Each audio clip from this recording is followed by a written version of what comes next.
हूं तारक चौधरी। हमारे YouTube channel DGF lifestyle को सब्सक्राइब करें बर वक्त और लेटेस्ट इंफॉर्मेशन के लिए बेल आइकन प्रेस करें। आप हमें YouTube के अलावा हमारे Facebook पेज और Instagram के ऊपर भी हमें देख सकते हैं। बिस्मिल्लाहिर्रहमानिर्रहीम। अस्सलामु अलैकुम दोस्तों, क्या हाल चाल हैं। मैं उम्मीद करता हूं कि मेरे तमाम दोस्त खैरियत से होंगे। मैं हूं तारक चौधरी और आप देख रहे हैं हमारा ये प्रोग्राम ये सुपर मोम्बासा F1 चारे के प्लाट से। और ये चारा जो हमने लगाया था, तो आज बाबा जी भी हमारे साथ मौजूद हैं, तो उनसे पूछते हैं कि क्या रिज़ल्ट हैं इसके। अस्सलाम वालेकुम बाबा जी। वालेकुम सलाम। की हाल चाल ने? अल्लाह दा बड़ा करम। थोड़े चारे के बारे में काफ़ी दोस्त जोड़े आ वो जानकारी लेना चाहते हैं, जानना चाहते हैं भी ये कैसा चारा वा, की ये ग्रोथ आ, की हिसाब किताब आ, कैसा वा। सुपर मोम्बासा का नाम आ। सुपर मोम्बासा F1 का नाम आ। ठीक हो गया। ते बहुत माशाल्लाह चंगा। इत्थे शिफ्ट किते नूं कितनी देर हो गई है? इत्थे शिफ्ट कीते नूं 2 महीने ते तकरीबन को 8-10 दिन हो गए होने। 2 महीने ते 8-10 दिन हो गए आ। ते कुछ ज़्यादा देर नहीं हो गई इनू इधर ला के इदा मतलब होया वड्डा वड्डा? ਜਦੋਂ ਪੱਟ ਕੇ ਲਾਈਦਾ ਵਾ ਨਾ ਕੋਈ 10-12 ਦਿਨ ਤਾਂ ਬੂਟਾ ਜੜਦਾ ਲਾ ਦਿੰਦਾ ਵਾ। अच्छा 10-12 दिन यानी कि उन्हें पहले जड़ लानी हुंदी है। ਜੜ ਲਾ ਕੇ ਫਿਰ ਉਹਨੇ ਤਿਆਰ ਹੋਣਾ ਹੁੰਦਾ। हाँ ठीक हो गया। ਤੇ ਫਿਰ ਜਾ ਕੇ ਉਹ ਜੜ ਫੜਦਾ ਵਾ ਤੇ ਫਿਰ ਜਾ ਕੇ ਉਹ ਤਿਆਰ ਹੁੰਦਾ ਹੌਲੀ ਹੌਲੀ। ਤੇ ਕਿੱਦਾਂ ਤੁਸੀਂ ਮੁਤਮੈਨ ਆਏ ਨਾ ਪੱਠਿਆਂ ਤੋਂ ਜਿਹੜੇ ਚਾਰਾ ਲਾਇਆ ਹੋਇਆ ਵੀ ਇਹਦੀ ਗਰੋਥ, ਇਹਦਾ ਰੰਗ? ਗਰੋਥ ਵੀ ਮਾਸ਼ਾਅੱਲਾ ਬੜੀ ਸੋਹਣੀ ਆ ਤੇ ਰੰਗ ਵੀ ਬੜਾ ਸੋਹਣਾ ਵਾ। 2 ਮਹੀਨੇ 10 ਦਿਨ ਹੋ ਗਏ ਨੇ ਤੇ ਇਹਨਾਂ ਦਾ ਜਿਹੜਾ ਕੱਦ ਵਾ ਪੱਤਿਆਂ ਦਾ ਕਿੰਨਾ ਹੋ ਗਿਆ? ਤਕਰੀਬਨ 5-6 ਫੁੱਟ ਹੈਗਾ। 5-6 ਫੁੱਟ ਹੋ ਗਿਆ। ਸਹੀ ਹੈ। ਇਹਨਾਂ ਦਾ ਕੰਡ ਵੀ ਹੈ? ਕੰਡ ਐਡੀ ਕੋਈ ਨਹੀਂ ਗੀ। ਕੰਡ ਕੋਈ ਨਹੀਂ ਗੀ। ਤੇ ਇਹ ਕਦੋਂ ਕਿ ਤੁਸੀਂ ਕੱਟ ਇਹਨੂੰ ਕੱਟ ਲਾਉਣਾ? ਬਸ ਕੱਟ ਲਾਉਣ ਨੂੰ ਤਿਆਰ ਹੀ ਆ, ਬਸ 2-4 ਦਿਨ ਹੀ ਆ ਹੋਰ। ਅੱਛਾ, ਹਜੇ ਤੁਸੀਂ ਅੱਗੇ ਯਾਨੀ ਕਿ ਜਾਨਵਰਾਂ ਨੂੰ ਪਾਇਆ ਨਹੀਂ, ਵੱਢ ਕੇ ਪਹਿਲੀ ਵਾਰੀ ਪਾਉਣਾ? ਹਲੇ ਨਹੀਂ ਪਾਇਆ, ਇਹ ਪਾਉਣਾ ਵਾ ਹਲੇ ਪਹਿਲੀ ਦਫਾ। ਸਹੀ। ਤੇ ਹੁਣ ਤੱਕ ਦੇ ਜਿਹੜੇ ਰਿਜ਼ਲਟ ਆ ਉਹਨਾਂ ਤੋਂ ਮੁਤਮੈਨ ਆ ਤੁਸੀਂ? ਰਿਜ਼ਲਟ ਬਹੁਤ ਪਿਆਰੇ ਆ। ਬਹੁਤ ਪਿਆਰੇ ਆ।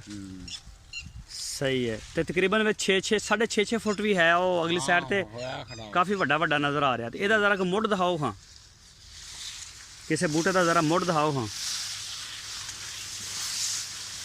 जी ए आ गया जी दोस्तों मुड़। ये तुसी एक पौधा लाया सी? एक पौधा लाया सी, तो हुण माशाल्लाह चंगा बूटा इन्हें बनाया। हाँ जी, कुछ संघना लग गया साडे को। अच्छा, कुछ संघना लग गया। कोई नहीं, विच खैलां बड़ियां चौड़ियां ने तुहाडियां। नहीं, संघना लग गया। संघना नहीं सी चाहिए। संघना नहीं सी चाहिए, मिलना चाहिए सी। फुट तो बूटा बाहर होना चाहिए। सही। अच्छा, इस जिहड़ा चारे दा बी आ, अगर कोई दोस्त लेना चाहुंदा ते वो कित्थों लै सकदा ते की रेट है इहदा? 15,000 ਦਾ ਏਕੜ ਦਾ ਬੀਜ ਮਿਲਿਆ ਸੀਗਾ। यानी कि 8 ਕਨਾਲ ਦਾ ਬੀਜ ਜਿਹੜਾ ਸੀ ਉਹ 15,000 ਰੁਪਏ ਦਾ ਸੀ। 15,000 ਰੁਪਏ ਦਾ। ਕਿਹੜੀ ਜਗ੍ਹਾ ਤੋਂ ਮਿਲਿਆ ਸੀ? ਖਾਨੇ ਵਾਲੋਂ ਮੰਗਾਇਆ ਸੀਗਾ। ਪੌਂਡੜਾ ਇਹ ਆਸਟ੍ਰੇਲੀਆ ਦਾ। ਹਾਂ, ਸਪੇਨ ਦਾ। ਸਪੇਨ ਦਾ ਬੀਜ ਆ। अच्छा, खानेवाल चो मंगाया सी और इंपोर्टेड बीज। हाँ जी, सही है। इधर बाहर आ जाओ ज़रा। तो कोई भी दोस्त अगर लेना चाहे तो उन्होंने थोड़ी स्क्रीन के उपर साडा नंबर भी आ WhatsApp का, जेडे जिन्होंने को असीं मंगाया ideas.pk, उन्होंने सानू ये मशवरा भी दिता सी कि तुसीं ये जिहड़ा चारा काश्त करो, ये बड़े अच्छे रिजल्ट ने। और रिजल्ट जेडे है माशाल्लाह तुहाडे सामने ने दोस्तों, देख सकते हो। तकरीबन 2 महीने ते 10 दिन हो गए ने। ਹੁਣ ਇਸ ਟਾਈਮ ਕੱਟ ਵਾਸਤੇ ਬਿਲਕੁਲ ਤਿਆਰ ਆ ਚਾਰਾ। ਔਰ ਇਹਨੂੰ ਅਸੀਂ ਕੱਟ ਲਾ ਦੇਣਾ। ਸਾਡਾ ਜਿਹੜਾ ਅੱਗੇ ਕੱਟ ਲੱਗਾ ਹੋਇਆ ਦੂਸਰੇ ਬਾਜਰੇ ਨੂੰ, ਜਿੱਦਾਂ ਹੀ ਉਹ ਕਿਆਰਾ ਖਤਮ ਹੋਏਗਾ ਤੇ ਉਸੇ ਦਿਨ ਅਸੀਂ ਥੁਲਾਵਾਂਗੇ। ਜਦੋਂ ਕੱਟ ਲਾਇਆ, ਜਾਨਵਰ ਵੱਛੇ, ਗਾਈਆਂ ਤੇ ਬੱਕਰੀਆਂ, ਇਹ ਮੈਂ ਖਾਂਦੇ ਹੋਏ ਜਾਨਵਰ ਸਾਰੇ ਤੁਹਾਨੂੰ ਦਿਖਾਵਾਂਗਾ ਵੀ ਮਾਸ਼ਾਅੱਲਾ ਕਿੰਨੇ ਅੱਛਾ ਖਾ ਰਹੇ ਨੇ, ਕਿੰਨਾ ਪਸੰਦ ਕਰ ਰਹੇ ਨੇ, ਕਿੰਨਾ ਨਹੀਂ ਕਰ ਰਹੇ। ਇਹ ਦੇਖ ਸਕਦੇ ਹੋ ਤੁਸੀਂ। ਇਹ ਦੇਖੋ ਮਾਸ਼ਾਅੱਲਾ ਕਲਰ ਬੜਾ ਲਸ਼ ਗ੍ਰੀਨ ਇਹਦਾ ਹੈ। तो थोड़ी स्क्रीन के उपर नंबर है ideas.pk का।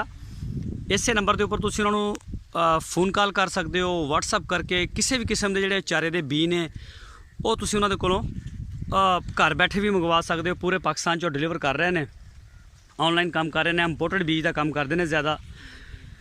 तो माशाल्लाह बड़ा अच्छा बीज सी। मैं 4 कनाल का मंगवाया सी तो काफ़ी दोस्तों ने मैं ये बारे च रहनुमाई भी दी है, वीडियोज़ अपलोड की ने, ताकि कोई भी दोस्त अगर लेना चाहे। इस चारे की मेन जी खासियत आ है कि एक दफ़ा लगेगा 12 तो 15 साल तक चलता है। हुण एक दफ़ा असीं काश्त किया, 12 तो 15 साल तक सानू दोबारा ये बीज जिहड़ा दोबारा नहीं बाजरा बीजना पएगा, ना ववाई पैगी, ना जीरो लैवल कराना पएगा, ना बी बार बार लेना पएगा। एक दफ़ा लाता बस हुण तकरीबन महीने तो 35 दिन ਦੇ ਵਿੱਚ 30 ਤੋਂ 35 ਦਿਨ 'ਚ ਇਹਦਾ ਕੱਟ ਇਨਸ਼ਾਅੱਲਾ ਨੈਕਸਟ ਜਿਹੜਾ ਤਿਆਰ ਹੋਏਗਾ। ਤੇ ideas.pk ਦਾ ਤੁਸੀਂ ਜਿਹੜਾ ਆਰਡਰ ਆ ਉਹਦਾ ਬੁੱਕ ਆਨਲਾਈਨ ਵੀ ਬੁੱਕ ਕਰਾ ਸਕਦੇ ਹੋ ਵੈਬਸਾਈਟ ਤੇ ਜਾ ਕੇ। ਬਾਕੀ ਮਜ਼ੀਦ ਕਿਸੇ ਵੀ ਕਿਸਮ ਦੀ ਬੀਜ ਦੀ ਇਨਫੋਰਮੇਸ਼ਨ ਵਾਸਤੇ ਤੁਹਾਡੀ ਸਕਰੀਨ ਤੇ ਨੰਬਰ ਆ ਉਹਨਾਂ ਦਾ, ਖਾਨੇਵਾਲ ਮੇਨ ਆਫਿਸ ਆ, ਉੱਥੋਂ ਤੁਸੀਂ ਇਹ ਜਾ ਕੇ ਵਿਜ਼ਿਟ ਵੀ ਕਰ ਸਕਦੇ ਹੋ ਔਰ ਜਾ ਕੇ ਉਹਨਾਂ ਨਾਲ फ़ोन ਤੇ ਵੀ ਰਾਬਤਾ ਕਰ ਸਕਦੇ ਹੋ। ਲੇਕਿਨ ਪੂਰੇ ਪਾਕਿਸਤਾਨ ਦੇ ਵਿੱਚ ਆਪਣੀ ਸਰਵਿਸ ਦੇ ਰਹੇ ਨੇ ਆਨਲਾਈਨ। ਤੇ ਕਾਫੀ ਦੋਸਤ ਮੈਨੂੰ ਕਹਿ ਰਹੇ ਸੀ ਕਿ ਸੁਪਰ ਮੰਬਾਸਾ F1। ਇੱਕ ਮੈਂ ਹੋਰ ਵੀ ਗੱਲ ਦੱਸਾਂ ਕਿ ਜਿਹੜਾ ਸੁਪਰ ਮੰਬਾਸਾ ਦਾ ਨਾਮ ਦੇ ਜਿਹੜੇ ਬੀਜ ਨੇ ਪਾਕਿਸਤਾਨ 'ਚ ਕਾਫੀ ਜਿਹੜੇ ਉਹ ਹੈ ਨੇ, ਮਿਲ ਜਾਂਦੇ ਨੇ, ਆਸਾਨੀ ਨਾਲ ਮਿਲ ਜਾਂਦੇ ਨੇ। 200 ਰੁਪਏ ਕਿਲੋ ਵੀ ਮਿਲ ਰਿਹਾ, 300 ਰੁਪਏ ਕਿਲੋ ਵੀ ਮਿਲ ਰਿਹਾ, 400 ਰੁਪਏ ਕਿਲੋ ਵੀ ਮਿਲ ਰਿਹਾ। ਲੇਕਿਨ ਉਹ ਸਾਰਾ ਲੋਕਲ ਬ੍ਰਾਂਡ ਆ, ਉਹ ਇਸ ਤਰੀਕੇ ਦਾ ਨਹੀਂ ਹੈ ਜਿੱਦਾਂ ਦਾ। ਇਹਦੇ ਵਿੱਚ ਤੁਸੀਂ ਦੇਖ ਲਓ ਵੀ 6 ਫੁੱਟ ਤੱਕ ਕੱਦ ਹੋ ਗਿਆ, ਕੋਈ ਟਾਂਡਾ ਨਹੀਂ, ਕੋਈ ਕੰਡ ਨਹੀਂ, ਕਿਸੇ ਕਿਸਮ ਦਾ ਕੋਈ ਇਹਨੂੰ ਮਸਲਾ ਨਹੀਂ। ਮਾਸ਼ਾਅੱਲਾ ਹੈ, ਫਿਟ ਫਾਟ ਹੈ, ਬਗੈਰ ਨਿਰਾ ਪੱਤਾ ਹੀ ਪੱਤਾ, ਸਾਰਾ ਚਾਰਾ ਇਹ। ਔਰ ਬੜਾ ਹੀ ਗ੍ਰੀਨ ਵੀ ਬਹੁਤ ਜ਼ਿਆਦਾ, ਗ੍ਰੀਨਰੀ ਬਹੁਤ ਜ਼ਿਆਦਾ ਹੈ ਇਹਦੀ। ਇਹ ਇੰਪੋਰਟਡ ਬੀਜ ਆ ਸਪੇਨ ਤੋਂ। ਇਹਦੀ ਪਹਿਲੇ ਪਨੀਰੀ ਕਾਸ਼ਤ ਕਰਨੀ ਪੈਂਦੀ। ਸਾਡੇ ਚੈਨਲ ਦੇ ਉੱਪਰ ਇਹਦੀ ਵੀਡੀਓ ਮੌਜੂਦ ਆ ਪਨੀਰੀ ਦੀ ਵੀ, ਜਦੋਂ ਅਸੀਂ ਦੀ ਪਨੀਰੀ ਕਾਸ਼ਤ ਕੀਤੀ ਤੇ ਉਸ ਤੋਂ ਬਾਅਦ ਤਕਰੀਬਨ 20-25 ਦਿਨ ਤੋਂ ਬਾਅਦ ਇਹਦੀ ਪਨੀਰੀ ਜਿਹੜੀ ਸੀ ਉਹਨੂੰ ਅਸੀਂ ਇੱਧਰ 4 ਕਨਾਲ ਜਗ੍ਹਾ ਜਿਹੜੀ ਤਿਆਰ ਕੀਤੀ ਸੀ ਉੱਥੇ ਟ੍ਰਾਂਸਫਰ ਕੀਤਾ। ਤੇ ਟ੍ਰਾਂਸਫਰ ਕਰਨ ਤੋਂ ਬਾਅਦ ਅੱਜ ਇਹਨੂੰ ਟ੍ਰਾਂਸਫਰ ਹੋਏ ਨੂੰ 2 ਮਹੀਨੇ 10 ਦਿਨ ਹੋ ਗਏ ਨੇ, ਯਾਨੀ ਕਿ 80 ਦਿਨ ਹੋ ਗਏ ਨੇ। ਔਰ 80 ਦਿਨ ਦੇ ਵਿੱਚ ਪਹਿਲਾ ਕੱਟ ਇਹਦਾ ਤਿਆਰ ਹੋਇਆ। ਹੁਣ ਇਸ ਟਾਈਮ ਬਿਲਕੁਲ ਤਿਆਰ ਹੈ ਇਹਦਾ ਕੱਟ ਜਿਹੜਾ ਹੈ। ਤੇ ਪਹਿਲੀ ਦਫਾ ਜਦੋਂ ਟ੍ਰਾਂਸਫਰ ਕਰਦੇ ਹੋ ਕੋਈ ਵੀ ਕਿਸੇ ਵੀ ਪੌਦੇ ਦੀ ਪਨੀਰੀ ਨੂੰ, ਉਹਨੂੰ ਸਟੈਂਡ ਕਰਦਿਆਂ ਹੋਇਆਂ ਜ਼ਰਾ ਟਾਈਮ ਲੱਗਦਾ, ਉਹਨੇ ਆਪਣੀਆਂ ਜੜ੍ਹਾਂ ਨੂੰ ਲਾਉਣਾ, ਨਵੇਂ ਸਿਰੋਂ ਉਹਨੇ ਤਿਆਰ ਹੋਣਾ। ਤੇ ਉਸ ਤੋਂ ਬਾਅਦ ਜਾ ਕੇ ਮਾਸ਼ਾਅੱਲਾ ਰਿਜ਼ਲਟ ਜਿਹੜੇ ਨੇ ਉਹ ਬੜੇ ਬਿਹਤਰੀਨ ਰਿਜ਼ਲਟ ਨੇ। ਡੇਲੀ ਤਕਰੀਬਨ ਹੁਣ ਇਹ ਕਾਫੀ ਵੱਧ ਰਿਹਾ ਉੱਪਰ ਨੂੰ। ਸਾਨੂੰ ਹਜੇ ਮਜ਼ੀਦ 4-5 ਦਿਨ 7 ਦਿਨ ਲੱਗ ਸਕਦੇ ਨੇ। ਉਸ ਤੋਂ ਬਾਅਦ ਅਸੀਂ ਇਨਸ਼ਾਅੱਲਾ ਇਹਦਾ ਕੱਟ ਕਰਾਂਗੇ। ਔਰ ਦੇਖ ਸਕਦੇ ਹੋ ਸਾਰਾ ਖੇਤ ਜਿਹੜਾ 4 ਕਨਾਲ ਦਾ ਮਾਸ਼ਾਅੱਲਾ ਬੜਾ ਜ਼ਬਰਦਸਤ ਹੈ। ਦੇਖੋ ਬਹੁਤ ਹੀ ਪਿਆਰਾ ਚਾਰਾ। ਤੇ ਮਜ਼ੀਦ ਕਿਸੇ ਵੀ ਕਿਸਮ ਦੀ ਇਨਫੋਰਮੇਸ਼ਨ ਵਾਸਤੇ ਤੁਹਾਡੀ ਸਕਰੀਨ ਦੇ ਉੱਪਰ ideas.pk ਦਾ ਨੰਬਰ ਆ। ਇਸ ਨੰਬਰ ਦੇ ਉੱਪਰ ਤੁਸੀਂ ਉਹਨਾਂ ਨਾਲ ਰਾਬਤਾ ਕਰ ਸਕਦੇ ਹੋ ਜਾਂ ਫਿਰ ਉਹਨਾਂ ਦੀ ਵੈਬਸਾਈਟ ਦੇ ਉੱਪਰ ਜਾ ਕੇ ਵੀ ਆਪਣਾ ਆਰਡਰ ਜਿਹੜਾ ਤੁਸੀਂ ਉਹ ਬੁੱਕ ਕਰਵਾ ਸਕਦੇ ਹੋ ideas.pk। ਦੋਸਤੋ ਆਪਣਾ ਬਹੁਤ ਸਾਰਾ ਖਿਆਲ ਰੱਖਣਾ। ਫਿਰ ਮਿਲਾਂਗੇ ਇੱਕ ਨਈ ਵੀਡੀਓ ਦੇ ਨਾਲ। ਅੱਲਾਹ ਹਾਫਿਜ਼।